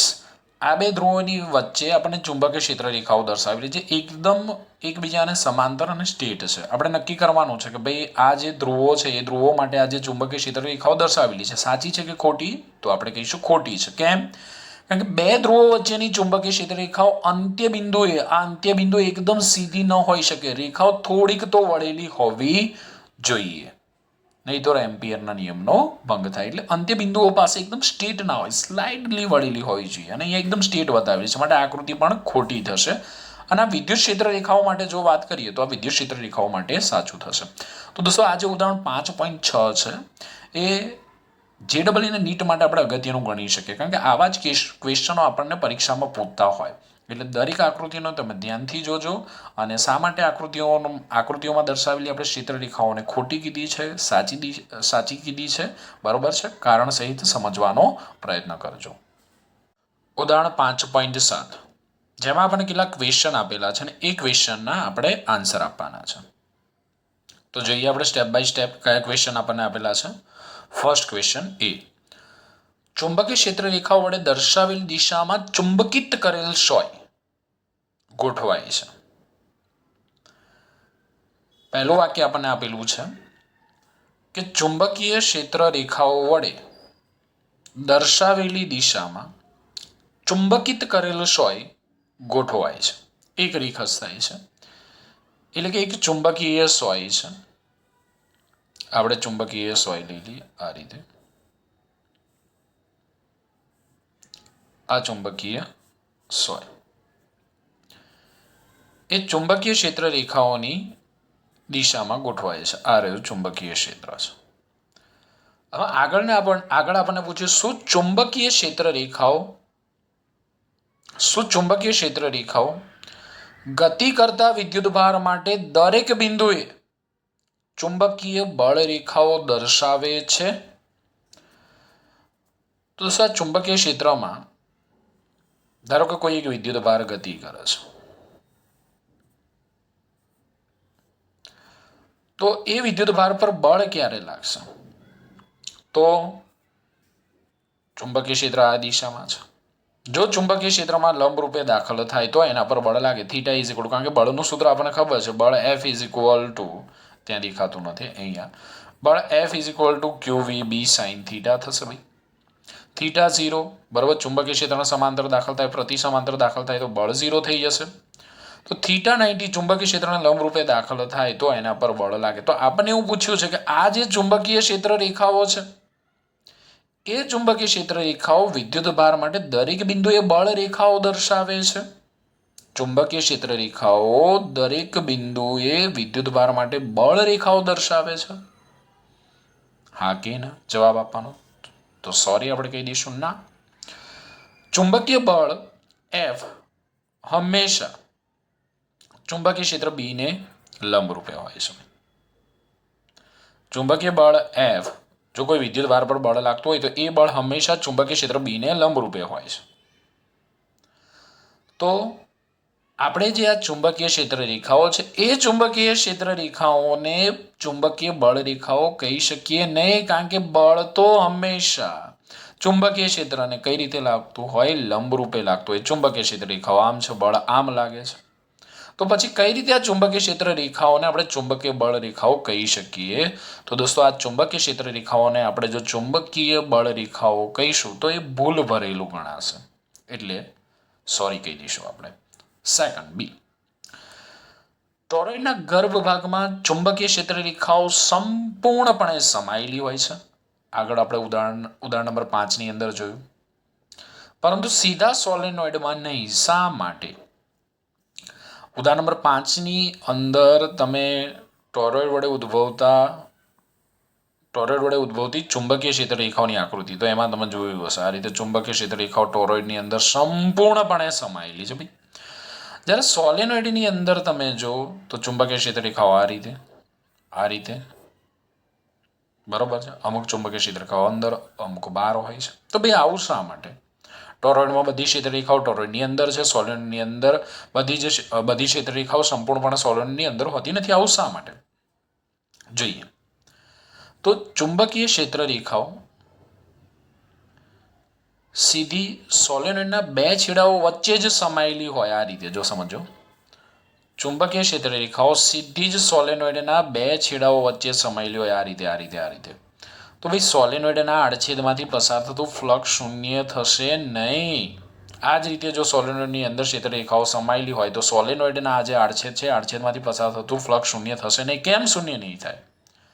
કારણ કે જેટલી ક્ષેત્ર રેખાઓ સોલેનોઇડના એક છેડામાંથી બહાર નીકળે, જેટલી જ ક્ષેત્ર રેખાઓ સોલેનોઇડના બીજા છેડામાં દાખલ થવી જોઈએ. માટે ભાઈ સોલેનોઇડની અંદર ક્ષેત્ર રેખાઓ આ રીતની હોય છે. જ્યારે ટોરોઇડની અંદર તો કોઈ છેડાઓ છે જ નહીં અને બધી જ ક્ષેત્ર રેખાઓ બંધ ગાળા રચે છે. આથી ટોરોઇડની અંદર ચુંબકીય ક્ષેત્ર રેખાઓ સંપૂર્ણપણે સમાયેલી હોય છે. ઓકે, હવે ત્રીજા ક્વેશ્ચનની વાત કરીએ. ક્વેશ્ચન નંબર સી, જેમાં કીધું છે કે જો ચુંબકીય એક ધ્રુવીય અસ્તિત્વ ધરાવતી હોત. સિમ્પલ, હું તમને કીધું, બહુ કોમ્પ્લિકેટેડ લેંગ્વેજમાં તમને આપેલું છે. ચુંબકનો એક જ ધ્રુવ અસ્તિત્વ ધરાવતો હોય તો ચુંબકત્વ માટેનો ગાઉસનો નિયમ, ગૌસના નિયમમાં શું ફરક પડે છે ભાઈ? પહેલા તો ગૌસનો નિયમ તમને ખબર છે શું છે? તો ગૌસનો નિયમ આવો છે, close integration B.D is equal to ચુંબકીય ક્ષેત્રમાં મૂકેલા કોઈ પણ બંધ પૃષ્ઠ સાથે સંકળાયેલું ચુંબકીય ફ્લક્સ કેવું હોય છે? 0 હોય છે. φ ઇઝ ઇક્વલ ટુ 0 હોય છે. કેમ 0 હોય છે? કારણ કે ચુંબકીય ક્ષેત્રમાં કોઈ પણ પૃષ્ઠ મૂકવામાં આવે તો એ પૃષ્ઠમાં જેટલી ક્ષેત્ર રેખાઓ દાખલ થાય એટલી જ ક્ષેત્ર રેખાઓ પૃષ્ઠમાંથી બહાર આવે છે. કારણ કે ચુંબકીય ક્ષેત્ર રેખાઓ બંધ ગાળા રચે છે. જ્યાંથી કોઈ પણ ચુંબકીય ક્ષેત્રમાં મૂકેલા કોઈ પણ બંધ પૃષ્ઠ સાથે સંકળાયેલું ચુંબકીય ફ્લક્સ શૂન્ય હોય છે. પરંતુ જો ચુંબકનો એક જ ધ્રુવ અસ્તિત્વ ધરાવતો હોય તો આવું શક્ય નથી. કારણ કે એક જ ધ્રુવમાંથી નીકળતી ક્ષેત્ર રેખાઓ કેવા અંતરે જશે? અનંત અંતરે જશે. તો જો ચુંબકનો એક જ ધ્રુવ અસ્તિત્વ ધરાવતો હોત તો ગૌસના નિયમમાં શું ફરક પડે એ આપણે કહેવાનું છે અહીંયા. ઓકે, તો ગૌસનો નિયમ મેં તમને યાદ કરાવી દીધો. કોઈ પણ બંધ પૃષ્ઠમાંથી પસાર થતું બરોબર છે. ચુંબકીય ફ્લક્સ હંમેશા શૂન્ય હોય છે. ક્લોઝ ઇન્ટિગ્રેશન બી સદીશ ડોટ ડીએસ સદીશ ઇઝ ઇક્વલ ટુ 0 છે. આપણને ખબર જ છે. હવે જો ચુંબકનો એક જ ધ્રુવ અસ્તિત્વ ધરાવતો હોત તો શું થાત? બરોબર છે. તો ચુંબકનો એક જ ધ્રુવ અસ્તિત્વ ધરાવતો હોત તો આ જે જમણી બાજુ છે ને, આ જે જમણી બાજુ આપણને 0 મળે છે એની જગ્યાએ કંઈક મળે. તો જમણી બાજુ આપણને પૃષ્ઠ વડે ઘેરાયેલ એક ધ્રુવી QM ને બરાબર હોય. ખબર ના પડીને સમજાવું છું, ટેન્શન ના લો. ધારો કે કોઈ એક પૃષ્ઠ છે, એ પૃષ્ઠને આપણે ચુંબકીય ક્ષેત્રમાં મૂકેલું છે. તો પૃષ્ઠ માટે ગોસનો નિયમ શું થશે? તો ચુંબકીય ક્ષેત્રમાં મૂકેલા કોઈ પણ બંધ પૃષ્ઠ સાથે સંકળાયેલું ચુંબકીય ફ્લક્સ શૂન્ય હોય. કેમ? કારણ કે આ પૃષ્ઠમાં જેટલી ક્ષેત્રરેખાઓ દાખલ થાય છે એટલી ક્ષેત્રરેખાઓ પૃષ્ઠમાંથી બહાર આવે છે. કેમ? કારણ કે ચુંબકીય ક્ષેત્રરેખાઓ બંધ ગાળો રચે છે એટલા માટે. હવે જો ચુંબકનો એક જ ધ્રુવ અસ્તિત્વ ધરાવતો હોત, ધારો કે આપણે અહીંયા S લઈ લઈએ, અહીંયા N લઈ લઈએ, ચલો, અને અહીંયા S. તો જો ચુંબકનો એક જ ધ્રુવ અસ્તિત્વ ધરાવતો હોત તો એ ધ્રુવમાંથી નીકળતી ક્ષેત્રરેખાઓ કેવા અંતરે જાત? અનંત અંતરે જાત. એટલે કે ચુંબકીય ક્ષેત્રરેખાઓ બંધ ગાળા રચે જ નહીં. તો ચુંબકનો એક જ ધ્રુવ અસ્તિત્વ ધરાવતો હોય તો આ પૃષ્ઠ વડે ઘેરાયેલો એક ધ્રુવી એ વિદ્યુત ભાર QM ને બરાબર હોય. સમજો ભાઈ, આ પૃષ્ઠ વડે ઘેરાયેલો એક ધ્રુવી એ વિદ્યુત ભાર QM ને બરાબર હોય. ને આવા સંજોગો આપણે ગોસનો નિયમ કંઈક આ રીતે લખી શકીએ, ઇન્ટિગ્રેશન બી સદીશ dot DS is equal to μ0 into QM થશે. ઓકે, અને QM એ પૃષ્ઠ વડે ઘેરાયેલો ચુંબકીય ભાર થશે. તો પૂછી શકાય આપણને MCQના સ્વરૂપમાં કે જો ચુંબકનો એક જ ધ્રુવ અસ્તિત્વ ધરાવતો હોય તો ગોસનો નિયમ આપણે કઈ રીતે લખી શકીએ? આ રીતે લખી શકીએ, ઇન્ટિગ્રેશન બી સદીશ ડોટ ડીએસ સદીશ ઇઝ ઇક્વલ ટુ μ0 QM. આગળનો ક્વેશ્ચન ડી. શું ગજિયા ચુંબકનું ચુંબકીય ક્ષેત્ર તેના પોતાના પર ટોર્ક લગાડે? તો આપણે જવાબ આપીશું ના, કે ગજિયા ચુંબકનું ચુંબકીય ક્ષેત્ર તેના પોતાના પર કોઈ પણ પ્રકારનું બળ કે ટોર્ક લગાડશે નહીં. એની અંદર બીજો ક્વેશ્ચન પૂછ્યો છે, વિદ્યુત પ્રવાહધારિત તારનો એક વિભાગ તે જ તારના બીજા વિદ્યુત પ્રવાહધારિત વિભાગ પર બળ લગાડશે. જો તાર સુરેખ હોય તો આ વિદ્યુત પ્રવાહધારિત તારનો એક ભાગ તે જ તારના બીજા વિદ્યુત પ્રવાહધારિત ભાગ પર કોઈ પણ પ્રકારનું બળ કે ટોર્ક લગાડશે નહીં. પરંતુ જો આ તાર સુરેખ ન હોય તો આ વિદ્યુત પ્રવાહધારિત તારનો એક વિભાગ એ આ તારના બીજા વિભાગ પર બળ લગાડશે. પણ સુરેખ હોય તો એક વિભાગ વડે બીજા વિભાગ પર કોઈ પણ પ્રકારનું બળ લાગશે નહીં. પરંતુ જો તાર સુરેખ ન હોય ને આવો કંઈક હોય તો એક વિભાગ બીજા વિભાગ પર બળ લગાડશે અને જેથી ટોર્ક પણ લાગી શકે. ઓકે, તો આ બંને જવાબ તમારી જાતે લખી નાખવાના છે.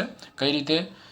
કે ના, ગજિયા ચુંબકનું ચુંબકીય ક્ષેત્ર તેના પોતાના પર કોઈ ટોર્ક લગાડશે નહીં અને વિદ્યુત પ્રવાહધારિત તારનો કોઈ પણ વિભાગ પોતાના ચુંબકીય ક્ષેત્રને કારણે બીજા વિભાગ પર કોઈ પણ બળ કે ટોર્ક લગાડશે નહીં. પરંતુ જો તાર સુરેખ ન હોય તો આપેલ વિદ્યુત પ્રવાહધારિત ભાગ વડે અન્ય વિદ્યુત પ્રવાહધારિત ભાગ પર પરિણામી બળ કે ટોર્ક લાગશે.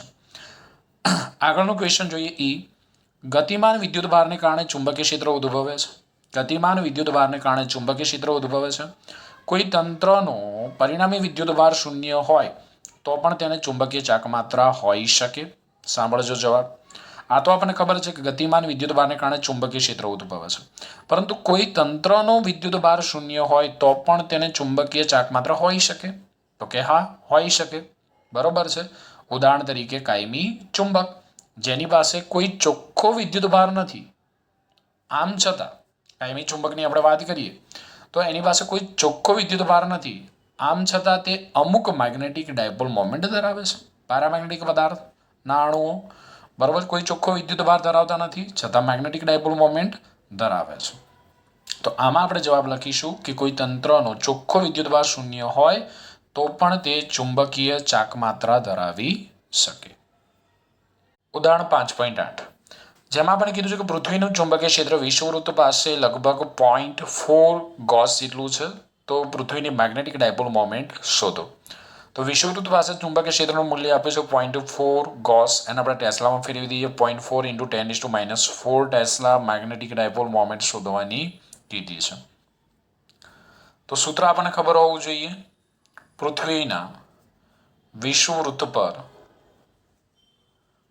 ચુંબકીય ક્ષેત્ર. તો પૃથ્વીના વિષુવવૃત્ત પર ચુંબકીય ક્ષેત્રનું સૂત્ર કંઈક આવું થશે. BE = μ0/4πm/r³.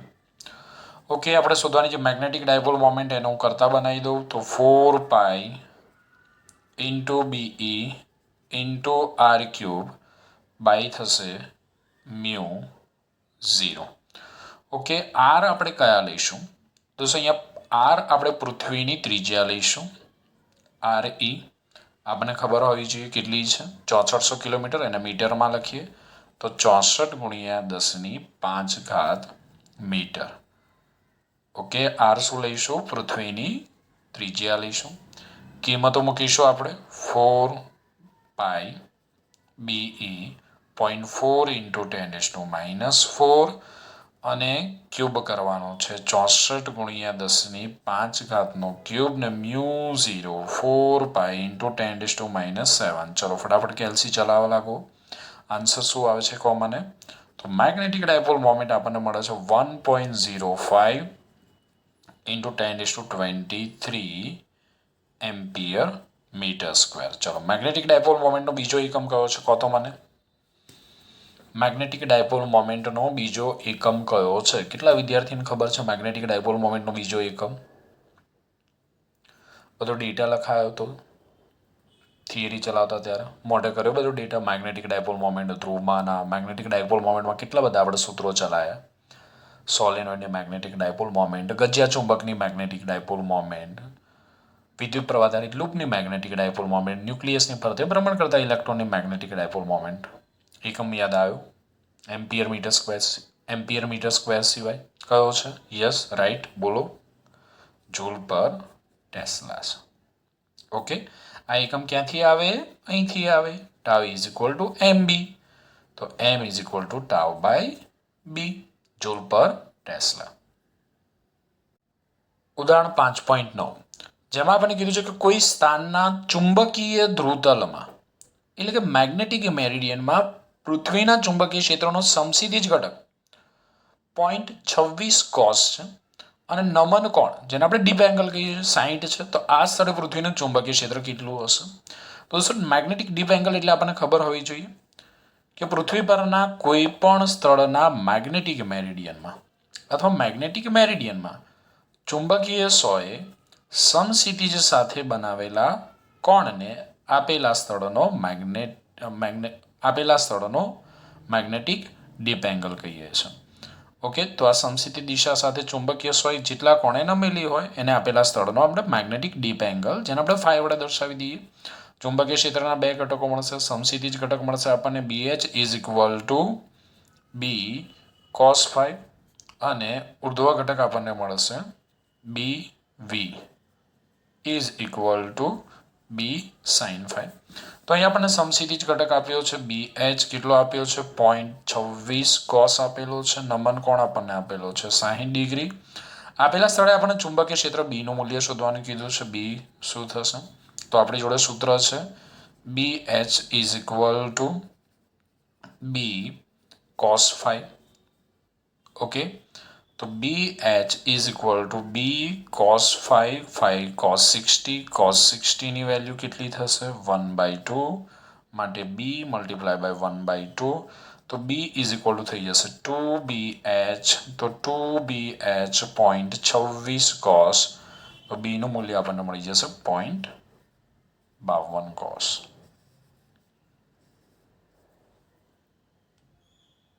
ઉદાહરણ 5.10, જેમાં આપણે કીધું છે એક સોલેનોઇડમાં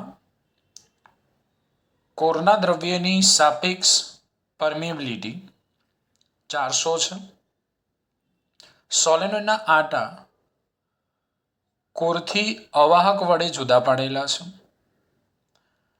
આટામાંથી 2 એમ્પિયર વિદ્યુત પ્રવાહ પસાર થાય છે. આપણને એક સોલેનોઇડ આપેલો છે અને એ સોલેનોઇડના કોરના દ્રવ્યની સાપેક્ષ પરમિએબિલિટી 400 છે. સોલેનોઇડના આટા કોરથી અવાહક વડે જુદા પાડેલા છે. આટામાંથી 2 એમ્પિયર વિદ્યુત પ્રવાહ પસાર થાય છે. જો તેમાં 1 મીટર દીઠ 1000 આટા હોય તો HBm અને મેગ્નેટાઇઝિંગ પ્રવાહ IM ની ગણતરી કરો. ચલો કરી નાખીએ. સૂત્રો આવડે તો દાખલો આવડે. સાપેક્ષ પરમિએબિલિટીને શેના વડે દર્શાવીએ છીએ? મ્યુ આર વડે દર્શાવીએ છીએ. મ્યુ આર કેટલા આપેલા છે? 400 આપેલા છે. I પ્રવાહ 2 એમ્પિયર આપેલો છે. હવે 1 મીટર દીઠ 1000 આટાઓ, જેને બોલો કેપિટલ N વડે દર્શાવું કે સ્મોલ n? તો એકમ લંબાઈ દીઠ આટાઓની સંખ્યા એટલે સ્મોલ n થશે. એટલે 1000 આટા પર અહીંયા આપણને મીટર આપેલા છે. દોસ્તો ધ્યાન રાખજો સ્મોલ n કેપિટલ N ની અંદર. ચલો પહેલું આપણને શોધવાનું કીધું છે ચુંબકીય તીવ્રતા. ચુંબકીય તીવ્રતાને આપણે શેના વડે દર્શાવીએ છીએ? તો મોટા ભાગના વિદ્યાર્થી કહેશે કે સાહેબ બી વડે. બી વડે નહીં, એચ વડે. ને એચનું સૂત્ર કયું છે? એચનું સૂત્રમાં એક બહુ સ્મોલ સૂત્ર તમને આપ્યું છે, સ્વીટ સૂત્ર, હની બની. H is equal two NI. n થઈ ગયા 1000, I થઈ ગયા 2, તો H થઈ ગયા 2000. ઓકે, ચુંબકીય તીવ્રતાનો એકમ કેટલા વિદ્યાર્થીને ખબર છે? એમ્પિયર પર મીટર. ઓકે, ચલો સેકન્ડ. સોલેનોઇડનું ચુંબકીય ક્ષેત્ર. સોલેનોઇડનું ચુંબકીય ક્ષેત્ર. તો સોલેનોઇડના ચુંબકીય ક્ષેત્રનું સૂત્ર શું થશે? B is equal to mu H. Why mu H? કારણ કે આપણને અહીંયા સાપેક્ષ પરમિએબિલિટી આપેલી છે. એટલે કે સોલેનોઇડની અંદર કોઈ એક પદાર્થ મૂકેલો, ચુંબકીય પદાર્થની હાજરીમાં સોલેનોઇડની અંદર વધુ ચુંબકીય ક્ષેત્ર મ્યુ એચ થશે દોસ્તો. અને mu R is equal to mu by mu 0. તો મ્યુ ઇઝ ઇક્વલ ટુ આપણે મૂકી શકીએ મ્યુ આર મ્યુ 0 એચ. બરોબર છે. B is equal to mu NI પણ લઈ શકો, પણ NI શા માટે લઈએ? આપણે એચ શોધેલો જ છે અહીંયા. ચલો કિંમતો મૂકી દો. મ્યુ આર ક્યાં ગયા? 400. Mu 0 4 pi into 10⁻⁷ H 2000. કેટલા મળે છે? તો જવાબ તમને મળે છે 1.0048 ટેસ્લા. એને આપણે એપ્રોક્સિમેટલી કહી શકાય. લઈ લો સાહેબ 1 ટેસ્લા. ઓકે, ત્રીજું આપણે શોધવાનું કીધું છે એમ. એમ એટલે મેગ્નેટાઇઝેશન, અથવા એને મેગ્નેટાઇઝેશનની તીવ્રતા પણ કહેવાય ભાઈ. એમને શું કહેવાય? મેગ્નેટાઇઝેશનની તીવ્રતા. અહીંથી હું લખું મેગ્નેટાઇઝેશનની તીવ્રતા. દોસ્તો કયું સૂત્ર વાપરીશું? આપણી જોડે બી છે, એચ છે, તો આપણે એક સૂત્ર મેળવેલું છે થિયરીમાં. B is equal to mu 0 m plus H. હું એમને કરતા બનાવી દઉં તો m is equal to B by mu 0 minus H થશે. ચલો બીની વેલ્યુ કેટલી છે દોસ્તો? બીની value 1, mu 0 4 pi into 10⁻⁷ H 2000. ચલો જોઈએ શું મળે છે. 10⁻7 ઉપર લઈ જાઓ ભાગ્યા 4 પાઈ કરી નાખો માઇનસ 2000 કરી નાખો. ઓકે, 4 પાઈ એટલે 12.56. તો એક કામ કરો, કેલ્સીની અંદર ભાઈ આ ગણતરી કરવી હોય તો કરજો. બરાબર, એકની પાછળ 7 મીંડા લઈ લો, ભાગ્યા 12.56 કરી નાખો. કેટલો જવાબ મળે છે મને કહો? 7 9 6 1 7 8.34 ઓછા 2000. ચલો બાદની બાકી કરો. 7 9 4 1 7 8 3. ચલો અને ઘાતના સ્વરૂપમાં લખો 7.94 ગુણ્યા 10⁵ એમ્પિયર પર મીટર. આનો એકમ એમ્પિયર પર મીટર. એપ્રોક્સિમેટલી તમે કહી શકો 8 ગુણ્યા 10⁵ એમ્પિયર પર મીટર. ચલો આગળ શું શોધવાનું કીધું છે? મેગ્નેટાઇઝિંગ પ્રવાહ. મેગ્નેટાઇઝિંગ પ્રવાહ આપણને શોધવાનો કીધો છે, જેને આપણે IM વડે દર્શાવી શકીએ. દોસ્તો મેગ્નેટાઇઝિંગ પ્રવાહ શું છે? તો સોલેનોઇડમાં કોઈ પણ મેગ્નેટિક પદાર્થ મૂક્યા વગર જો સોલેનોઇડમાં આટલું જ ચુંબકીય ક્ષેત્ર મેળવવું હોય તો સોલેનોઇડમાંથી IF પ્રવાહ ઉપરાંત વધારાનો પ્રવાહ પસાર કરવો પડે છે, ને એ પ્રવાહને આપણે કહીએ છીએ મેગ્નેટાઇઝિંગ પ્રવાહ. થિયરી જોજો એટલે તમને ખ્યાલ આવશે. એમાં હું આ એક વાક્ય બોલેલો છું કે સોલેનોઇડની અંદર જે આ ચુંબકીય ક્ષેત્ર ઉદ્ભવે છે, B = μ0 m + H, એ આપણે ચુંબકીય પદાર્થની ગેરહાજરીમાં સોલેનોઇડમાં જો આ ચુંબકીય ક્ષેત્ર મેળવવું હોય તો IF ઉપરાંત એક વધારાનો પ્રવાહ પસાર કરવો પડે, એને કહેવાય મેગ્નેટાઇઝિંગ પ્રવાહ. ભાઈ થિયરી જોવી પડશે ને, એ તો જોઈ નથી. ઓકે દોસ્તો, આ બે રીતે શોધી શકો છો તમે. હું એકદમ સિમ્પલ સૂત્ર મેં બાયોડેટાની અંદર લખાયું છે, M = n IM. IM ને કરતા બનાવી દઉં તો કેપિટલ M બાય n થઈ જશે. કેપિટલ M છે 7.94 ગુણ્યા 10⁵ અને I છે I ભાઈ આ H છે. I કેટલા છે? n કેટલા છે? 1000 છે. કેટલા મળશે? તો IM મળશે તમને 794 એમ્પિયર. બીજું એક સૂત્ર આપું છું, ટ્રાય કરી લેજો. અથવા B = μ0 n I + IM. બરોબર છે. મેં તમને કીધું ને, I ઉપરાંત જે વધારાનો પ્રવાહ અથવા IF ઉપરાંત જે વધારાનો પ્રવાહ પસાર કરવામાં આવે એને આપણે કહીએ છીએ મેગ્નેટાઇઝિંગ પ્રવાહ. ઓકે, તો આમાંથી પણ આપણને નાના નાના MCQ પૂછી શકાય. સૂત્રો આવડવા જોઈએ તો આપણને આવડે. ઉદાહરણ 5.11, જેમાં આપણે કીધું છે કે ફેરોમેગ્નેટિક લોખંડમાં એક ડોમેન સમઘન આકારનું છે. દોસ્તો એક ફેરોમેગ્નેટિક પદાર્થ છે ને, એ ફેરોમેગ્નેટિક પદાર્થની અંદર એક ડોમેન છે. ડોમેનનો આકાર સમઘન આકારનો છે, જેની દરેક બાજુઓની લંબાઈ 1 માઇક્રોમીટર લંબાઈની છે. આ ડોમેનમાં રહેલા લોખંડના પરમાણુઓની સંખ્યા શોધવાની કીધી છે. ડોમેનની મહત્તમ શક્ય એવી ડાયપોલ મોમેન્ટ અને ડોમેનનું મેગ્નેટાઇઝેશન, 3 વસ્તુ શોધવાની કીધી છે. ડોમેનની અંદર પરમાણુઓની સંખ્યા, ડોમેનની મહત્તમ શક્ય એવી ડાયપોલ મોમેન્ટ અને ડોમેનનું મેગ્નેટાઇઝેશન શોધો. હવે જે લોખંડનું પરમાણુય દળ તમને આપ્યું છે 55 ગ્રામ પ્રતિ મોલ અને તેની ઘનતા આપેલી છે 7.9 ગ્રામ પ્રતિ સેન્ટીમીટર ક્યુબ, અને દરેક લોખંડ પરમાણુની આયન પરમાણુની મેગ્નેટિક ડાયપોલ મોમેન્ટ તમને આપી છે 9.27 × 10⁻24 એમ્પિયર મીટર સ્ક્વેર છે. ઓકે, બહુ બધી માહિતી આપી છે, લખી લઈએ આપણે. તો લોખંડ પરમાણુની મેગ્નેટિક ડાયપોલ મોમેન્ટ આપણને આપેલી છે M 9.27 × 10⁻24 ampere metre square. Okay, આયનનો પરમાણુ ભાર આપણને આપેલો છે. પરમાણુ ભારને હું MO વડે દર્શાવી દઉં છું. 55 ગ્રામ પ્રતિ મોલ. કિલોગ્રામમાં ફેરવીશું, 55 × 10⁻³ kg પ્રતિ મોલ. આયનની ઘનતા આપણને આપેલી છે ρ 7.9 ગ્રામ પ્રતિ સેન્ટીમીટર ક્યુબ. એને આપણે kg/મીટર ક્યુબમાં ફેરવી દઈશું તો 7.9 × 10⁻³ કે +3 kg/મીટર ક્યુબ.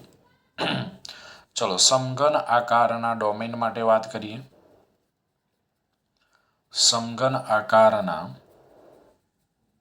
ડોમેન માટે L આપણને આપેલો છે 1 માઇક્રોમીટર. મીટરમાં ફેરવી દઈએ 10⁻6 મીટર. કદ થશે સમઘનનું કદ L³ લઈ લઈએ 10⁻6 એનો ક્યુબ એટલે 10⁻18 m³. દળ શોધી નાખીએ તો દળ બરાબર V ρ થશે. V આપેલા છે 10⁻18. ઘનતા આપેલી છે 7.9 × 10⁻³ એટલે આપણને જવાબ મળશે 7.9 × 10⁻15 kg. શોધવાની છે આપણે પરમાણુની સંખ્યા N બરાબર છે. પછી શક્ય એવી મહત્તમ ડાયપોલ મોમેન્ટ એમ મેક્સ અને મેગ્નેટાઇઝેશન એમ મેક્સ આપણે શોધવાનું છે. આટલી વસ્તુ. ચલો ફર્સ્ટ ડોમેનમાં રહેલા પરમાણુની સંખ્યા મેં સૂત્ર તમને આપેલું છે. ડોમેનમાં રહેલા કોઈ પણ એમ ગ્રામ પદાર્થમાં પરમાણુની સંખ્યા શોધવી હોય તો એના માટેનું સૂત્ર કયું? તો એના માટેનું સૂત્ર capital N is equal two નામ બાય મો. એને એટલે એવો કેટલો અંક 6.023 ગુણ્યા 1023 એમ દળ 7.9 ગુણ્યા 10 - 15 પરમાણુ ભાર 55 ગુણ્યા 10 - 3 ગણતરી કરવા લાગો. ચલો વિડીયો સ્ટોપ કરીને ફટાફટ ગણતરી કરો. શું આન્સર આવે છે? 0.865 ગુણ્યા 10 - 11 પરમાણુ. ચેક કરજો ભાઈ જવાબ. ચલો સેકન્ડ દોસ્તો આપણે કીધું કે મહત્તમ મેગ્નેટિક ડાયપોલ મોમેન્ટ. તો આપણને મેક્સિમમ મેગ્નેટિક ડાયપોલ મોમેન્ટ ક્યારે મળે? તો ડોમેનના બધા જ પરમાણુની ડોમેનના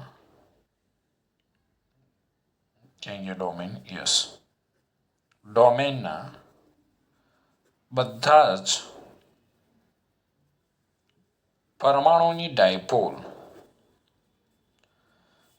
બાહ્ય ચુંબકીય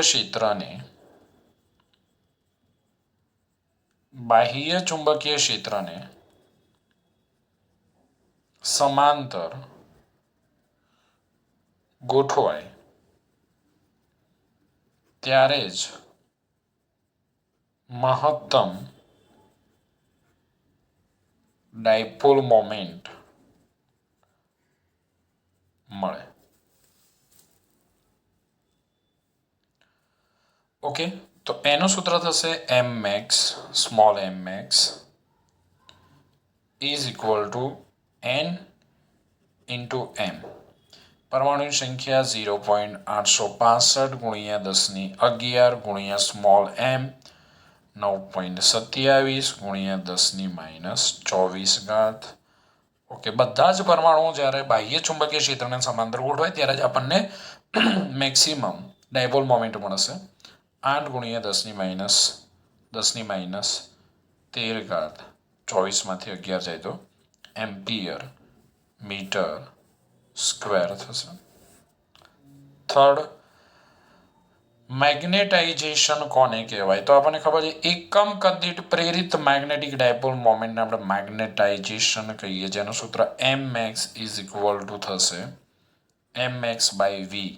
આ મેગ્નેટાઇઝેશન છે, મેગ્નેટિક ડાયપોલ મોમેન્ટ છે. તો 8 ગુણ્યા 10 - 13 કદ કેટલું મળ્યું? તો 10 - 18. ઓકે, તો મેગ્નેટાઇઝેશન આપણને મળશે 8 ગુણ્યા 10 - 5 અને આનો એકમ આપણને મળશે એમ્પિયર પર મીટર આવવો જોઈએ. એમ્પિયર પર મીટર. યસ, મેગ્નેટાઇઝેશન એકમ તો એમ્પિયર પર મીટર જ છે ને ભાઈ. અહીંયા કમ્પ્લીટ.